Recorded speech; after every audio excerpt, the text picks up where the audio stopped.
জুলি, কি হ'ল? আজি তোমাৰ কামত মন বহা নাই যেন পাইছো যে। কিবা মন চন মাৰি থকা নিচিনা লাগিছে। কি হৈছে কোৱাচোন?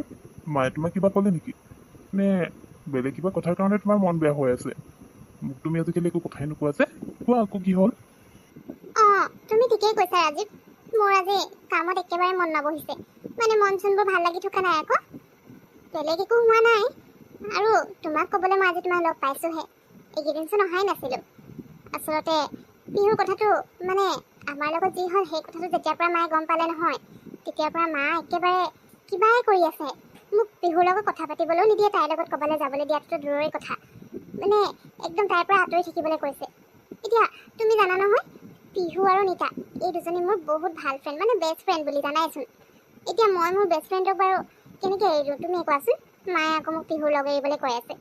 তাই এতিয়া কিবা এটা প্ৰব্লেম হৈছে বা তাইৰ গাত কিবা লাগি আছে, সেইটো বেলেগ কথা। সেইবুলি আৰু মই তাইৰ লগত ফ্ৰেণ্ডশ্বিপটো শেষ কৰি দিব নোৱাৰোঁ ন। আচ্ছা, সেইটো কথা। অৱশ্যে মই যদি চব ফালৰ পৰা মিলাই চাওঁ, তোমাৰ মায়ে তোমাক বিহুৰ লগত কথা পাতিবলৈ মানা কৰিছে, সেইটো একো বেয়া কৰা নাই। কাৰণ এতিয়া যিটো চিটুৱেশ্যন হৈ আছে আৰু যিবোৰ প্ৰব্লেম হৈ আছে, সেইবোৰতো বিহুৰ কাৰণেই হৈছে। এইটোতো সঁচা কথা। আৰু তাই এতিয়া নিজৰ অৱস্থাত নাই। গতিকে তুমি যদি তাইৰ লগত থাকা বা তাইৰ লগত ক'ৰবালৈ যোৱা, চবৰে টেনশ্যন হৈ থাকিব। কাৰণ তাই কোনটো সময়ত কি ৰূপ দেখায় কোনো গম নাপায়। সেইদিনা নিতাই এতিয়া ভয় খাই ৰাতি তোমাৰ ওচৰলৈ আহিব লগা হৈছে। সেইকাৰণে সেইটো ফালৰ পৰা চাব গ'লে মায়ে তোমাক ঠিকেই কৈছে। কিন্তু মই তোমাৰ এইটো কোৱা নাই যে বিহুৰ লগত তোমালোকৰ যি ফ্ৰেণ্ডশ্বিপ আছে সেইটো শেষ কৰি দিয়া। এতিয়া অলপ দিনৰ কাৰণে তুমি তাইৰ পৰা আঁতৰি থাকা, সেইটোহে ক'ম মই। সেইটো ক্ষেত্ৰত তোমাৰ মায়ে ঠিকেই কৈছে। তাই যেতিয়া সম্পূৰ্ণ সুস্থ হৈ যাব, তেতিয়া আকৌ তাইৰ লগত তুমি ইফাল সিফাল ঘূৰিব পাৰিবা, কথা বতৰা পাতিবা। ঠিক আছে, কিন্তু সেইটো কেইদিনমানৰ কৰিব কাৰণে পাৰি আঁতৰি বাৰু। থকাটো তোমাৰ কাৰণে কিন্তু ভাল হ'ব। মায়ে আকৌ তোমাৰ নিচিনাকে কোৱা নাই নহয়। মায়ে একেবাৰে পিহুৰ লগত ফ্ৰেণ্ডশ্বিপে শেষ কৰিবলৈ কৈছে। পিহুৰ লগত একেবাৰে এৰি দিবলৈ কৈছে। সেইটো মই কেনেকৈ কৰিম আকৌ? একেলগে আমি পঢ়ি আহিছোঁ। এতিয়া আৰু তেনেকুৱা মই কৰিব নোৱাৰোঁ নহয়। তাইৰ লাইফত কিবা এটা প্ৰব্লেম হৈছে, সেইটো কাৰণে তাইৰ লগত মই ফ্ৰেণ্ডশ্বিপ শেষ কৰি দিলে পিছত তাই দুখ নকৰিব নি? তুমি ঠিকে কৈছা। মই বাৰু কেইদিনমানৰ কাৰণে তাইৰ পৰা আঁতৰি থাকিম। তাইৰ লগত কথাও নাপাতো আৰু ক'তো নাযাওঁ, হ'বনে? কিন্তু তাইৰ লগত ফ্ৰেণ্ডশ্বিপ শেষ কৰিবলৈ নোৱাৰোঁ মই। বাৰু ৰ'বা, মোৰ ডাটা কেইটামান এণ্ট্ৰি কৰিব আছে, মই সেইকেইটা কৰি লওঁ। পিহু, ৰচোন তই। আজিকালি তোৰ ঘৰত মই দেখিয়ে নোপোৱা হৈছোঁ যে। ৰাতি ইমান দেৰিকৈ আহ। ৰাতি ইমান দেৰিলৈকে ক'ত থাক? ষ্ট'ৰখন ইমান দেৰিলৈকে খোলনে আজিকালি? আগতেচোন গধূলি হোৱাৰ লগে লগে ষ্ট'ৰ বন্ধ কৰি গুচি আহিছিলি। এতিয়া বহুত বেছি চেলি হৈছে নেকি, যিটো কাৰণে ৰাতি ইমান দেৰিলৈকে ষ্ট'ৰ খোলা ৰাখ যে? ৰাতি ৰাতি ইমান দেৰিকৈ আহ। আৰু আজিকালি তোক কিবা সলনি হোৱা নিচিনা দেখি পাইছোঁ। তই আগৰ নিচিনা হৈ থকা নাই। তো কি হৈছে মই একো ধৰিব পৰা নাই। এতিয়া আকৌ যাবলৈ হ'লেই মা। পিছে কলেজ যাওঁ, তুমি জানি কি কৰিবা? তুমি মোৰ লগত গৈ দিম বুলি ভাবিছা নি?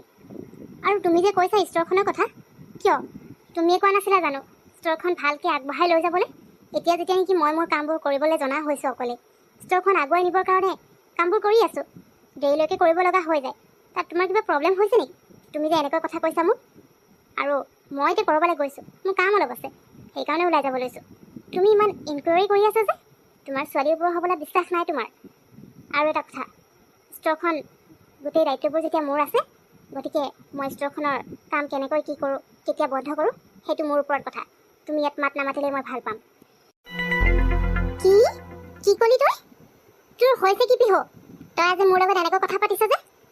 আগতেতো তই কেতিয়াও মোৰ লগত এনেকৈ কথা পতা নাই। আজি তোৰ কি হৈছে?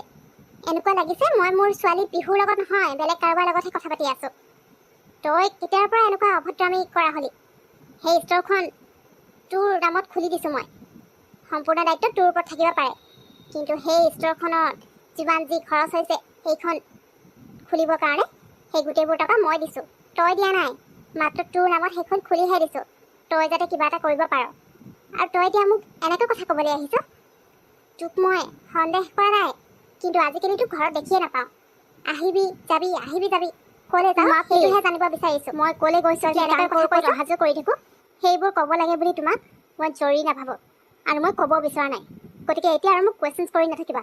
মোৰ যদি কেনেবাকৈ খং উঠিব লাগে নহয়, তেতিয়া কিন্তু কথা বেয়া হৈ যাব। তেতিয়া মোক দুখ দি লাভ নাই। গতিকে এতিয়া মোক কুৱেশ্যন কৰি থাকিবলৈ বাদ দিয়া। মোৰ দেৰি হৈছে, মই যাওঁ। তোমাৰ কুৱেশ্যনৰ আনচাৰ দি থাকিবলৈ মোৰ ওচৰত টাইম নাই। এই ছোৱালীজনী আচলতে হৈছে কি? তাই আগতে কেতিয়াও মোৰ লগত এনেকৈ কথা কোৱা নাছিলে, মোৰ লগত কথা পতা নাছিল। কিন্তু আজি ইমান একেবাৰে এনেকৈ কথা পাতিছে। এনেকুৱা লাগিছে যেন মই বেলেগ কাৰোবাৰ লগতে কথা পাতিছোঁ। পিহুৱে কেতিয়াও মোৰ লগত এনেকুৱা ব্যৱহাৰ কৰা নাই। তাই গৈছে ক'লৈ? আজি মই তাইৰ পিছা কৰি যাবই লাগিব, নহ'লে এনেকৈ গম নাপাম। তাইতো একো ক'বই নিবিচাৰিলে, হয়তো কিবা প্ৰব্লেম হ'ব পাৰে। সেইটো কাৰণে মই তাৰ পিছত গ'লেই ভাল হ'ব, তেতিয়াহে যদি কি হৈছে গম পাওঁ মই। ওম নমঃ শিৱায়, ওম নমঃ শিৱায়, ওম নমঃ শিৱায়, ওম নমঃ শিৱায়, ওম নমঃ শিৱায়। মোৰ গাটো ইমান জ্বলা পোৰা কিয় লাগিছে? এনেকুৱা লাগিছে কোনোবাই মোক কিবা কৰি আছে, কোনোবাই মোক বন্দী কৰিব বিচাৰিছে। তেনেকুৱা কিয় লাগি আছে? সকলোতো মই নিজৰ চকুৰ আগতে দেখি আছোঁ। এইকেইদিন মোৰ কাৰণে কোনো একো বুজাও কৰা নাই, একো কৰা নাই। তেতিয়াহ'লে মোৰ গাটো ইমান জ্বলা পোৰা কিয় লাগিছে? ইমান বিষ অনুভৱ কিয় হৈছে? কেনেবাকৈ মনে মনে মোক বন্দী কৰিবৰ কাৰণে পূজা কৰোৱা নাইতো। কিন্তু জুলিতো নিজৰ কামত ব্যস্ত হৈ আছে, ৰাজীৱো ব্যস্ত হৈ আছে, আৰু টিকুৰো কিবা মিটিঙৰ কাৰণে সি বাহিৰত যোৱাৰ কথা আছিল। এতিয়াতো সি বাহিৰতে আছে। তেতিয়াহ'লে মোৰ কথা আৰু কোনে জানে? যিয়েই নহওক, মই এইটো বিপদৰ পৰা নিজকে বচাব লাগিব, নহ'লে মই যি কাৰণে আহিছোঁ তাত সফল হ'ব নোৱাৰিম। এতিয়া নিজকে ইয়াৰ পৰা বচাবলৈ মই উচিত ঠাইলৈ যাব লাগিব, নহ'লে শান্তি নাপাইছোঁ মই।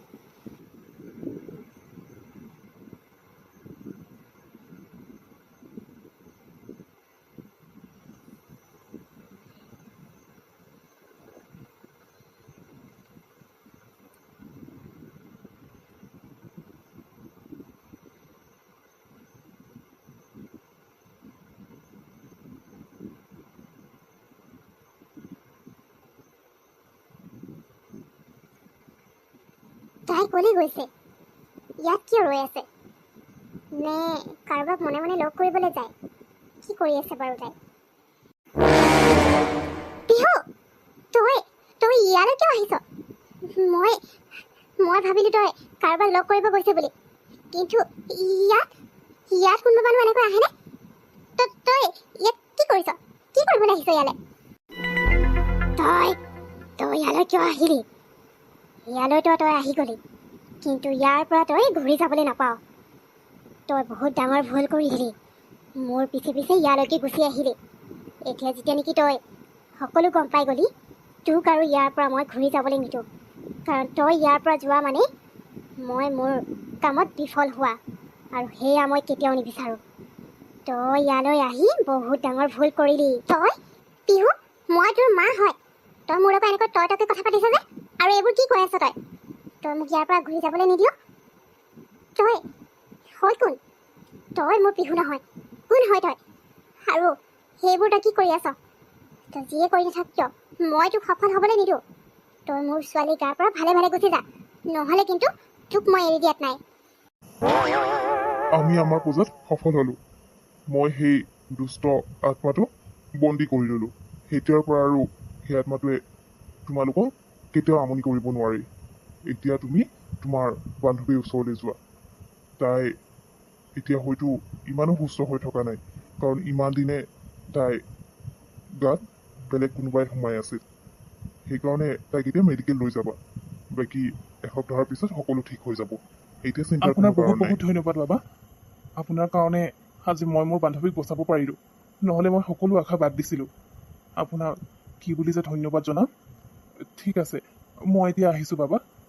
মই মোৰ বান্ধৱীৰ ওচৰলৈ যাব লাগে। তাই এতিয়া কি অৱস্থাত আছে মই একো ধৰিব পৰা নাই।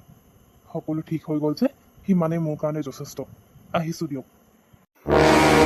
পিহু, পিহু, কি হ'ল বাৰু তোৰ? হে ভগৱান, সেইটো তাই এনেকুৱা জেগাত আহিছে, তাতে এতিয়া তাই বেহুচ হৈ গ'ল। মই অকলে আছোঁ, মোৰ ভয়হে লাগিছে। কি কৰোঁ বাৰু? তাইক ইয়াৰ পৰা লৈ যাওঁনে? কিন্তু কেনেকৈ লৈ যাম? কেনেবাকৈ মই তাইক লৈ যাব লওঁতে যদি তাই হঠাৎ বেলেগ কিবা ৰূপ দেখুৱাই দিয়ে, মই একো ধৰিব পৰা নাই। কি কৰোঁ? তাইৰ হঠাৎ কি হৈ গ'লনো? এতিয়াতো সম্পূৰ্ণ সুস্থই আছিলে। কিমান দিনৰ পৰা বাৰু তাইৰ লগত এইবোৰ হৈ আছে, মই একো গমেই নাপাওঁ। হয়তো যে ইমান দিনৰ পৰা মই তাইক ঘৰত দেখি নোপোৱা হ'লোঁ, তেতিয়াৰ পৰাই চাগে এইবোৰ হৈ আছিলে, কিন্তু মই গমহে পোৱা নাছিলোঁ। যি নহওক, পিহু মোৰ একমাত্ৰ ছোৱালী। তাইক মই এইটো অৱস্থা দিয়া তেনেকৈ এৰি থৈ যাবও নোৱাৰোঁ। আৰু ভয় কৰি যদি মই ইয়াত ৰৈ থাকোঁ আৰু ডাঙৰ বিপদ হ'ব। গতিকে তাইক মই সোনকালে ঘৰলৈ লৈ যাওঁ, ডক্টৰক মাতোঁ আৰু তাই ট্ৰিটমেণ্ট কৰিবলৈ কওঁ। তাই ঠিক হ'ব, মই জানো। সোনকালে তাইক লৈ যাওঁ এতিয়া।